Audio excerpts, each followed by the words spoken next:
On the afternoon of May 27, 1968, many families and people were at the Submarine Pier at the Norfolk Naval Base. Many spouses, families, and girlfriends, all of these people were there for one reason. They were waiting for a submarine named the USS Scorpion. Virginia's fierce winds were lashing the water against the shore, and at the same time, a very heavy rain was falling. Yes, all these people were waiting for their loved ones, paying no heed to the rain. Some had arrived early in the morning, some had left work, and some had picked up their children from school, but they were all there for one purpose.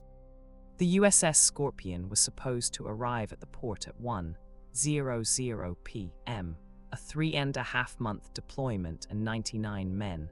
They had been on a mission in the Mediterranean, and it was finally time for them to return home.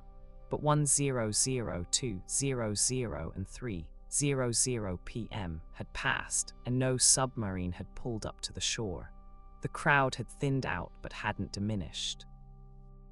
Among those waiting, a little girl just 2 months old wore a sweet pink plaid dress, and on the necklace around her neck was a phrase, "My heart belongs to my father." The mission had begun in February. This little girl had been born in March, so she hadn't yet seen her father. Nearby, a young woman was waiting for her boyfriend, an officer aboard the vessel. She had no idea about the ring the officer, her underwater lover, had bought for her.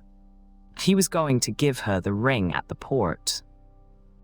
When the clock struck 3, the Navy officially declared the submarine submiss. For those unfamiliar with the term, this code is used for a submarine from which no communication has been received for a certain period of time. In other words, things weren't going well, which is why this code was issued. The crew aboard the USS Scorpion had already been gone for 5 days, all 99 men on board. The worst part was that it would take 56 years to find out what had happened to them. To understand this part, let's go back to the very beginning of the story, right to the very start. Good evening and welcome back to History for Sleep. Tonight, we are stepping into one of the great blank spaces of our past. But before we go there, I would love to know where in the world you are listening from. And before you drift off, I have a quick question for you. Why do you think one of the most advanced nuclear machines ever built can vanish so completely into the deep ocean, leaving only silent acoustic whispers behind? Share your theory in the comments, and if you enjoy these quiet journeys, please like and subscribe. Now, dim the lights, let your shoulders soften, and let your breathing slow. Let's begin. Before we talk about what happened on this submarine, let's take a look at what it was like, what kind of operations it carried out, and what its capabilities were. The Scorpion Skipjack was a nuclear-powered submarine used for strategic operations. It was exactly 251 feet long and could travel at a speed of approximately 33 miles per hour underwater. Don't let that number fool you. This submarine operates underwater and is exactly 251 feet long. Considering these factors, that's actually an impressive figure. With a single nuclear reactor, it achieved nearly unlimited power, which gave it the ability to remain submerged for weeks. It could dive deeper and was significantly faster than nearly every other submarine of its era. On the morning of July 29, 1960, it began its service in New London, and over the course of its next 8 years of service, carried out numerous missions while conducting exercises in the Atlantic, based in Virginia. It also played a significant role in the never-ending silent confrontations of the Cold War, closely tracking Soviet vessels. This submarine was the queen in the chess game played between the United States and the Soviet Union. The crew sarcastically referred to this submarine as scrap iron, meaning scrap metal. Keep that nickname in mind. The Scorpion had not undergone the routine maintenance performed on every submarine. That is why they called it that. The Navy deemed 1967 the appropriate year for this submarine, and planned to put it into dry dock for repairs that year. However, those were very difficult years in American history. No service member in the world has ever started or ended a conflict. Personnel have reached that point, but politicians have always intervened. The most important factor here is money. That was the biggest problem during the events of that era. Resources were running out very quickly. I'd like to interject here. There are many Hollywood films about that period. But I'd like to recommend two that I've watched and really enjoyed. The first is *Rescue Down*, starring Christian Bale, and the second is *Platoon*. Watch these films, and then come back to this video to thank me. Anyway, let's get back to the topic. High-ranking American officials would not tolerate such a large vessel, such a powerful asset sitting idle in the shipyard for months during a time like this, so it underwent emergency repairs. These repairs were carried out very quickly and hastily. The goal here was to keep the submarine in the shipyard for as little time as possible and deploy it in the field. That was the mindset. However, this decision could have led to dire consequences. Despite all this neglect, the Scorpion proved robust and departed the port on February 15, 1968, with a crew of 99 for a 3-month mission in the Mediterranean. The Scorpion participated in numerous exercises alongside the Sixth Fleet and became a star of Cold War naval operations. By May, it had completed its mission and was on its way home. However, on May 20, 1968, it was assigned new missions. This order had come from Rear Admiral Arnold Shade, commander of the Atlantic Submarine Forces, and it stated that they were to deviate approximately 200 miles south of the return-home route. The Scorpion was assigned to track a surface ship and an anti-submarine vessel stationed near the Canary Islands, west of the Western Sahara. This decision postponed the return date from May 24 to Monday, May 27. On May 21, 1968, the Scorpion made its last confirmed radio transmission. This radio transmission indicated a position approximately 50 miles south of the Azores. In other words, it had headed southwest toward the other fleet. And after that, the Scorpion vanished into the darkness. No response of any kind could be obtained. There was no distress flare. There was no distress signal. In short, there was nothing. However, there's a point here where things get interesting. Rear Admiral Shade, who gave the order, stated in an interview in 2008 that many personnel from the lower ranks had said something had gone wrong with the Scorpion, and this was presumably confirming the fears. In fact, he had relayed this information by saying, "That's the only thing I know."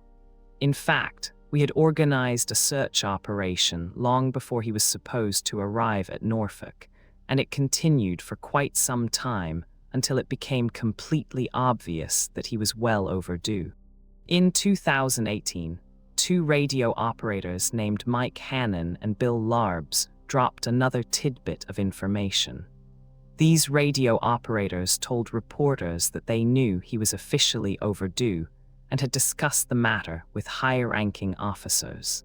On May 27, the families waiting with tears in their eyes for their fathers, husbands, and lovers knew none of this. The only thing they knew was that the Scorpion was late, and until the time came, the Navy had not informed the families who were waiting in the harsh, cold weather what the matter was or what they suspected. Not until after 3:00 a.m. on May 27, at 3:00 a.m., the Navy officially announced the status of the missing submarine and launched a massive search operation in the open ocean. The search covered a vast section of the North Atlantic. Many service members had volunteered for this mission and were carrying out their duties. Aircraft, surface ships, and other submarines all had a single goal. However, a problem arose here. The Atlantic is a vast and deep ocean. Searching for a submarine in such waters is like looking for a needle in a haystack. 8 days after the incident on June 4, it was announced that a signal had been received from the Scorpion's crew. An investigation began immediately. However, at this point, there is an issue that has puzzled many researchers for years. John P. Craven was the Navy's chief scientist. He was the sole person overseeing the technical development of the strategic submarine program, and this program had access to something that many people didn't even know existed. The name of this program was SOSUS, the Sound Surveillance System. Its function was a hydrophone array, essentially a network of underwater microphones stretching the entire length of the Atlantic Ocean's seafloor. The purpose of creating such a program in the 1950s was to detect potential underwater movements in advance and take countermeasures. This machine was so sensitive and effective that it could easily detect threats from very long distances. As most of you know, submarines navigate by sound. On May 22, Craven used this program to determine the Scorpion's exact location on the ocean floor and then organized a game. Craven gathered many officers and rescue experts and asked them to place bets on the submarine's fate. He asked questions such as, what caused the vessel to descend? At what angle did it descend? And these people didn't actually know they were helping Craven locate the submarine. They thought they were just playing a hypothetical game. Craven had listened to everyone and mapped out a route in his mind. He analyzed the data using the program, and the location he found was almost a bullseye. The wreckage of the Scorpion was discovered by the naval vessel USS Mizar on October 28, 1968, 5 months after the Scorpion had been lost in the darkness. It was found in 2 pieces, separated by a distance of about 400 miles southwest of the Azores and at a depth of nearly 10,000 feet. The location matched Craven's calculations with a margin of error of 200 yards. However, the February 2025 issue of Naval History magazine contains a claim. According to this claim, the wreck was found not in October, but weeks after its loss in June, and the Navy concealed this discovery for 5 months. If this claim is true, the Court of Inquiry knew where the Scorpion was while it was still conducting its investigation. But why would they have done such a thing? Was there negligence? If not, why did they wait 5 months to announce the discovery? The problem was that no official provided a satisfactory answer to this question. They had not told the families of these 99 heroes that they had known the location of the wreckage long beforehand. The only reasonable explanation regarding the matter was given by the Navy chaplain at a memorial service in Norfolk 2 weeks after the loss. He had said that there was a mystery surrounding these tragedies and that there was also a mystery at sea. That was the only explanation the families received. The Scorpion had set out on its mission without undergoing maintenance, and the crew knew this. Remember the nickname they gave it. Veterans who had served on the submarine in the years prior to its final mission described the submarine honestly. Equipment that was supposed to operate reliably, problems constantly solved on the fly, and those ever-increasing mechanical issues. There was a single reason for all of this. The submarine had not undergone the maintenance it was supposed to. In 2008, a former crew member gave an interview to the Virginian pilot . The crew member, who requested anonymity, stated that the submarine had many problems that should have been resolved years earlier, and that the necessary maintenance was not a luxury, but a genuine necessity. The Court of Inquiry, which opened on June 5, 1968, had access to all this information. It also had access to SOSUS recordings, Craven's games, and photographs of the wreckage taken by the Mizar. After months of deliberation, these findings were published in 1969, and the cause of the loss could not be determined. This investigation was one of the largest in the history of the United States. The wreck of the Scorpion submarine, lying at a depth of 10,000 feet in the North Atlantic, is actually telling us something. However, people either don't want to hear this story or aren't listening to it. USS Mizar had extensively photographed this wreck in 1968 and in subsequent years. The submarine lay in two pieces, separated by a distance of 100 yards. The bow section, which housed the torpedo compartment, was relatively undamaged. The reactor and engine room inside the submarine had been crushed by the ocean's pressure as it sank. The sail tower, the vertical structure, housing the periscopes and communication equipment that rises above the submarine, had broken off and was lying in a separate section of the ocean. As I mentioned at the beginning, the wreckage tells us something. The hatches of the torpedo compartment were open. This opening was not caused by an explosion or any other external factor. It was clear that it was either opened intentionally by someone or had already been open as the submarine was sinking. And unlike the other sections of the submarine, the torpedo compartment had not been crushed by external pressure. This indicates that the torpedo compartment had filled with water before the submarine reached the crushing depth, which is why it was not subjected to external pressure. We can draw the following conclusion from this. While the Scorpion had not yet sunk, that is, while it was still on the shallow surface, those hatches were open and water had entered the ship. So whatever happened to the Scorpion, the problem had originated in the torpedo compartment or areas close to it. We have roughly three theories regarding the sinking. The first, which the veterans also emphasized, is a mechanical failure, specifically a torpedo malfunction. The Mark 37 torpedo carried by the Scorpion had a known issue. If certain conditions were not met, this battery could reach extremely high temperatures. An overheated battery could cause the torpedo's motor to start running inside the torpedo tube. This is what submariners referred to as hot firing. A hot firing torpedo was extremely dangerous. Standard procedure called for immediately opening the outer cover of the torpedo tube and launching the torpedo to move it away from the submarine. However, the problem here was that the Scorpion's torpedo tubes had not been modified. In other words, the hatches did not open quickly under all conditions. If a torpedo overheated and was not launched, the outcome for the crew would be highly critical, truly severe. However, even with the risk, there was a way to survive this situation. They could have filled the tube with water to cool the torpedo, risking a catastrophic explosion, but the safer option would have been to do nothing and wait for the torpedo to run out of energy before it exploded. Craven, the Navy's chief scientist who located the wreck using Bayesian analysis, was convinced that one of the main causes of the sinking was an overheated torpedo. It wasn't the only cause, but it was the primary one.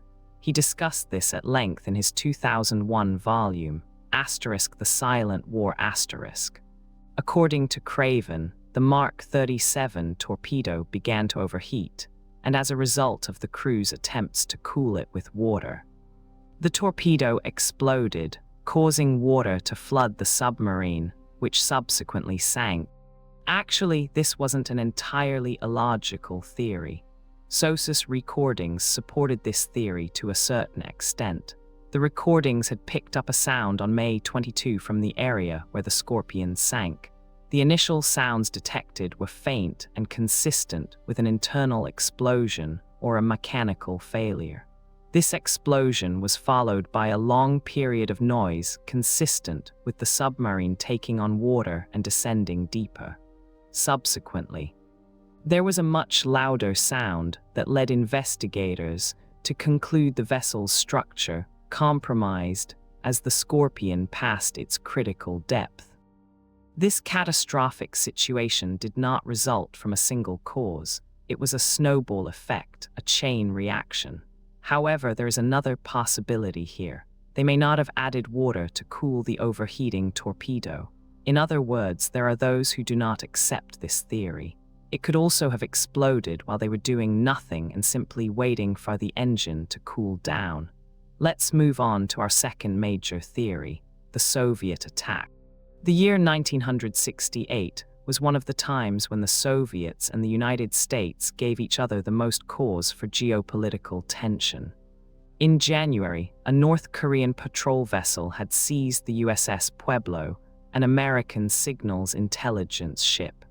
In April, another fleet's aircraft had closely tracked the USS Enterprise off the coast of Hawaii. Given all this, couldn't the Scorpion sent to track a Soviet ship near the Canary Islands have been directly compromised by the Soviets? Some researchers argue that the Soviets shot down this submarine and, together with the US government, withheld specific details to prevent a full-scale global conflict. I think this idea is utter nonsense, because there were already many crises between the US and the Soviet Union in the 1960s, and these crises were much, much, much, much larger than the submarine crisis. One of the leading proponents of this theory is Ed Offley, a journalist who spent 25 years researching the Scorpion and authored and published *Scorpion down* in 2007. According to Ed, the Scorpion was being tracked by a Soviet Gulf Roman II-class submarine before it disappeared, and he argued that the torpedo found on the submarine's hull matched the one recorded in the SOSUS logs. The Navy's response to this claim was a flat denial. A 1993 naval report stated that the submarine took on water due to technical malfunctions rather than an external attack. Analysts who examined photographs of the wreckage say there was no external impact, but this theory has not been 100% disproved. The troubling aspect here is the timing. Many other ships and submarines had been dispatched to track Soviet vessels and had been detected. Some had even been seized.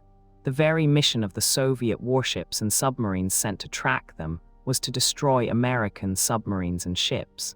The fact that such an incident occurred right in the midst of this process naturally raises this suspicion. Was this truly a Soviet attack covered up by the government, or was it a horrific coincidence?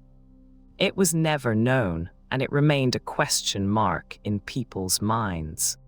Let's take a look at our final theory, our worst-case scenario. Was the death of these 99 officers and soldiers due to negligence? The submarine was deployed despite its maintenance not having been performed on time, and as a result, a technical problem led to this disaster. This was most likely what happened, as we've explained. Sending the submarine on yet another mission under the guise of a final mission, despite its maintenance being severely overdue, most likely sealed its fate. This theory does not require a specific mechanical failure or hostile act. It simply posits that the crew, fighting under the world's most grueling conditions aboard a submarine whose maintenance had been constantly and repeatedly postponed, suffered irreparable damage due to a chain of mechanical failures and sank into the depths of the ocean. Had the 1967 maintenance been performed, that submarine would have reached port by noon. One of the crew members who died on the Scorpion had written a letter to his wife before his final mission, expressing his concerns about the submarine's condition. Given the nickname given to the vessel, the situation here was already quite clear. When the family's patience ran out and they realized they would not receive a satisfactory answer, they began to apply pressure. Although many journalists in the 1990s cited this letter in their reports and called on the Navy, the Navy refused to publish the letter's full contents on grounds of confidentiality. Naturally, the families were outraged by this situation. Barbara Whitcup, whose husband was a propulsion device operator on the Scorpion, said in a 1993 interview with the Baltimore Sun that the hardest part was the Navy's failure to provide any satisfactory answer on the matter. She even went so far as to say that the loss itself hadn't been this painful. She said that for 25 years. The only certainty had been silence. 25 years had passed, and those who had lost the people they once lived with still knew nothing about what had happened to them. Their sons had waited at that port, dressed in little sailor suits, for their fathers' fathers they would never see again in their lives. And no one was telling them the truth. Here's a comparison that brings the issue of maintenance into sharp focus. 5 years before the Scorpion was lost, the Navy had lost another nuclear-powered strategic vessel. The USS Thresher had caused the loss of 129 lives on April 10, 1963. During a deep-dive test, the cause was a failed pipe connection in the engine room that led to water ingress, which in turn caused the reactor to shut down, leaving the submarine powerless underwater. Following the Thresher disaster, the Navy adopted a program called SubSafe. The program's objective was to ensure that every submarine system critical to maintaining hull integrity and withstanding water pressure was built to strict standards, and that maintenance and testing were performed at regular intervals. The problem here was that the Scorpion did not hold certification under this program at the time of its loss. The Navy acknowledged that it lacked this certification. The answer was actually clear: operational requirements. The Navy argued that such a major asset should be in the field rather than docked at the shipyard during this critical time. However, there was another issue. According to the data, that submarine was also supposed to be in port, and a similar problem had been experienced before. The Thresher had been lost for this very reason. The Thresher was lost because of a pipe. The Scorpion, on the other hand, may have been lost because the Navy drew the wrong conclusion from the Thresher incident. A safety program had been implemented, but it had not been tested. If that is indeed the case, then this outcome was caused neither by a Soviet attack nor by a mistake made by 99 men. The cause of this outcome was entirely a bureaucratic decision. At first, you thought this was a mystery. But it is a tragedy rather than a mystery.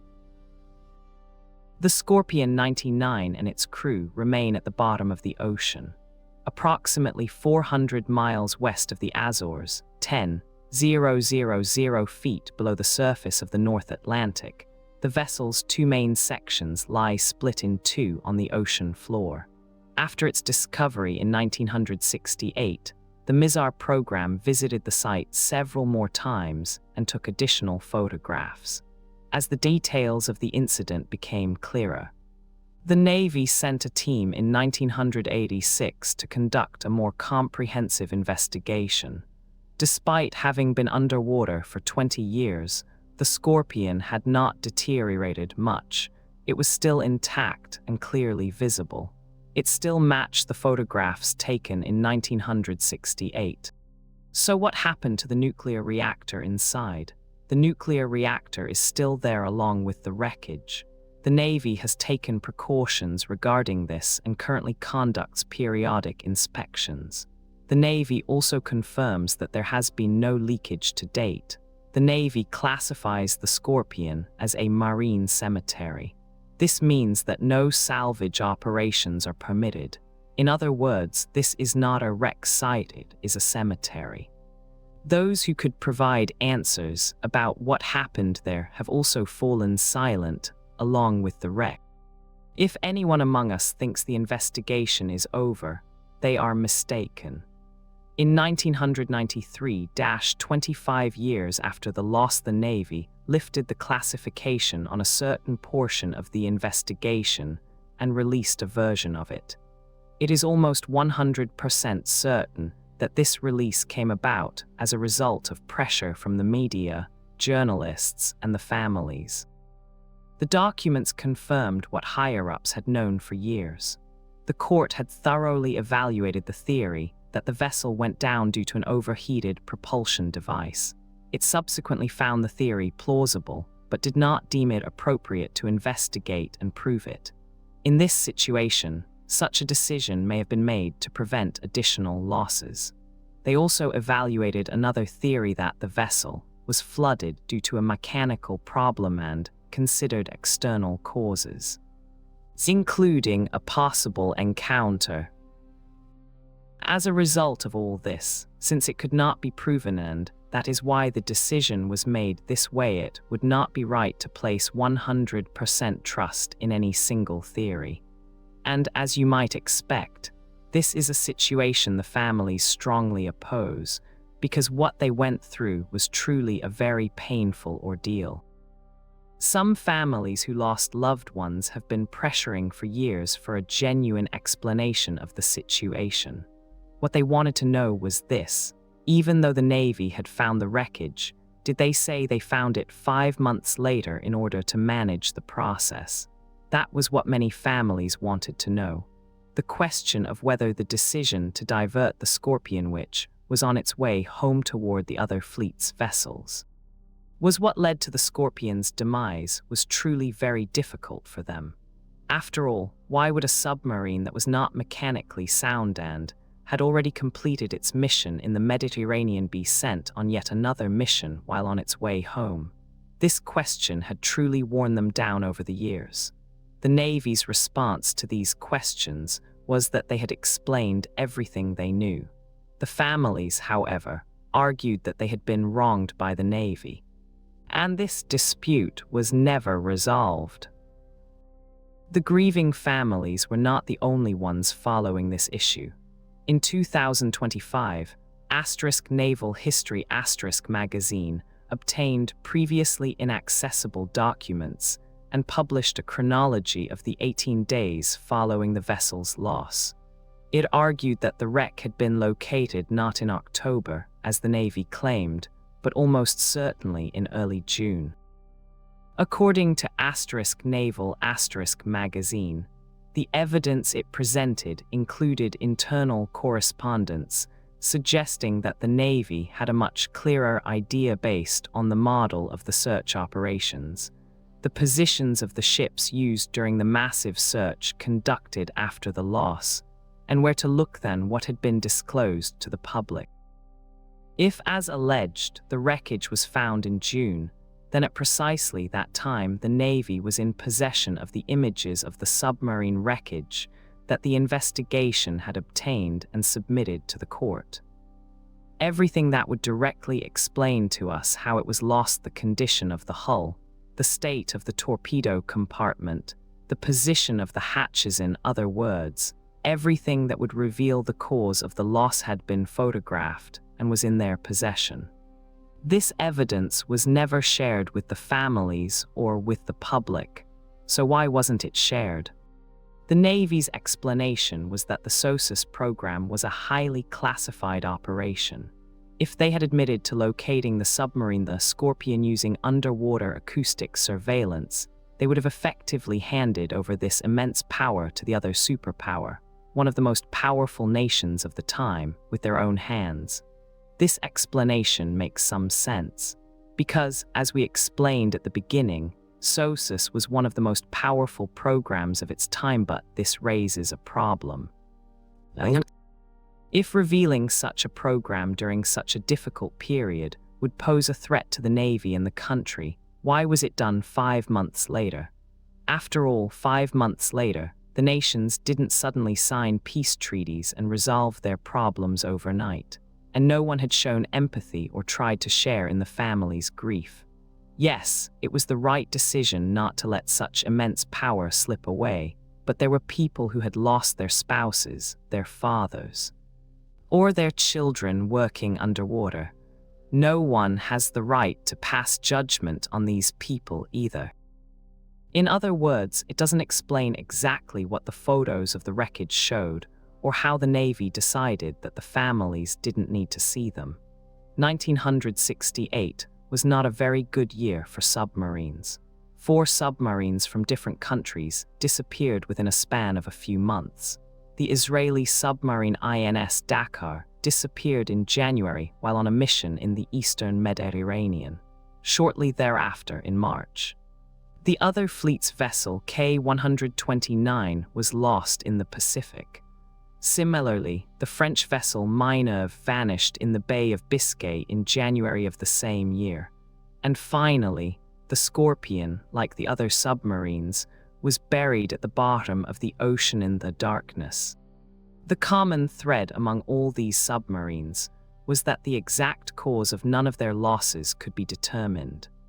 The K-129 submarine became the subject of one of the most extraordinary covert operations in American history when, in 1974, the CIA, under the guise of a mining expedition led by billionaire Howard Hughes, attempted to secretly recover the other fleet's vessel from the ocean floor. The operation was codenamed Project Azorian. It was partially successful. Some of the remains of the K-129's crew were recovered, but what happened to the rest has always remained a mystery. The simultaneous loss of 4 vessels to the bottom of the ocean within a single year certainly could not have been a coincidence. It is argued by certain circles that the Cold War to which these submarines were linked was conducted differently than portrayed in the media, perhaps involving a conflict that neither side acknowledged, leading to such outcomes. However, finding direct evidence on this matter is truly very difficult. Yet, as I said, the timing stands out. During that period, the 2 superpowers, the United States and the other nation, came very close to each other during numerous military exercises. Yet there was a global conflict looming that neither side dared to start. Contrary to popular belief, what the crews of those vessels knew along with those who possessed that knowledge was lost in the depths of the ocean, and what they did to one another in the deep darkness of the ocean remains a question that will never be answered. Along with the historical records, Commander Francis Slattery, the commander of the Scorpion, was also on board during the Scorpion's final voyage. Francis was 37 years old and had a wife and 3 children. His fellow servicemen described him as the best naval commander they had ever known. In 1990, as part of the classified Calcon files, specifically in the personnel records section, Francis had conveyed his concerns about the matter to the appropriate authorities. But the order to continue the mission was issued. Lieutenant Colonel Francis and his 98 shipmates have been at the bottom of the North Atlantic for 56 years. The Navy knows where they are, their families know roughly where they are, but no one knows for certain how they ended up there. In this context, it would be more accurate to call this incident a tragedy. That is the honest conclusion of this story. This incident is neither an unsolved mystery nor a confirmed conspiracy. It's simply 99 lives at the bottom of the ocean, along with the Cold War and many unknowns, along with the Cold War and many unknowns. The families set aside their grief and wanted to know what had caused the loss of their loved ones. They were left in a kind of limbo. People put their grief aside and set out to find out what had happened to their loved ones. Because if there had been a reason, they could have accepted the situation and grieved, but it was this uncertainty that caused them the most pain. Barbara Whitcup clearly expressed this situation to the Baltimore Sun in 1993. 25 years, she said. For 25 years they didn't tell us anything. What's worse is that even 30 years after the incident, no explanation had been provided. Today, the Scorpion still lies at 10,000 feet southwest of the Azores. And the 99 names on the memorial in Norfolk are the only thing about this matter that is not open to debate. And the 99 names on the memorial in Norfolk are the only thing about this matter that is not open to debate. This is the story of the Scorpion and the 99 crew members on board. In February 1968, this vessel set sail for the Mediterranean on a mission and never made it back home. The Scorpion is known to the Navy by that name, but to the crew it is still called scrap metal. It remains one of the greatest tragedies of that tense era, or of that historical era that the Navy has been unable to explain over the years. Families waited at the pier in Norfolk for loved ones who would never come. That little girl in the pink plaid dress is now in her late 50s and has never met her father.